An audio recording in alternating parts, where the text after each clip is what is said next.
Allez.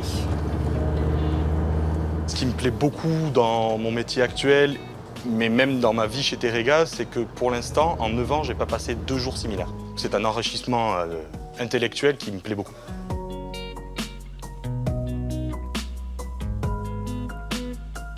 Donc ici, nous sommes sur le poste de test à l'hélium de Teréga.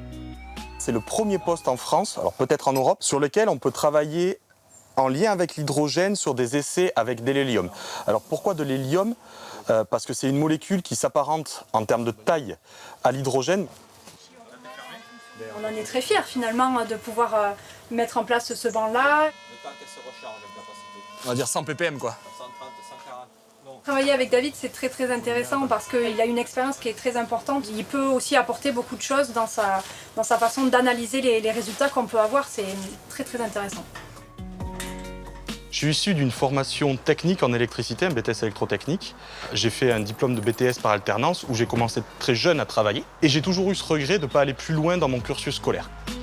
Par la suite, en 2017, j'ai repris mes études pour passer un master ingénierie de projet, ce qui m'a permis chez Teréga de passer ingénieur en électricité, instrumentation, automatisme. Et depuis 2020, je suis responsable mécanique et tuyauterie dans un autre secteur d'activité, ce qui me demande de la montée en compétences techniques.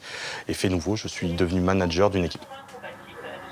J'assiste à un webinaire qui traite de la future utilisation possible de canalisation en polyéthylène, voire en polyamide, qui viendrait remplacer sous basse pression l'acier. Aujourd'hui, de pouvoir travailler sur des gaz d'avenir verts, c'est forcément encourageant et en plus de ça, quand on arrive à mêler environnement, innovation et stratégie d'entreprise et stratégie d'énergisation française et européenne, ça ne peut qu'être grisant pour tout le monde. Enfin, c'est ce que je pense en tout cas, ça l'est pour moi. Je suis co-dépositaire d'un brevet pour l'entreprise. Quand on voit son nom en haut d'un dépôt de brevet, on le dit à sa mère, quoi. En gros, c'est hyper valorisant, non mais c'est vrai. J'ai pas forcément eu un parcours scolaire au début idéal, on va dire, donc forcément de prouver que finalement on y arrive quand même, ça prouve qu'elle a eu raison d'insister aussi.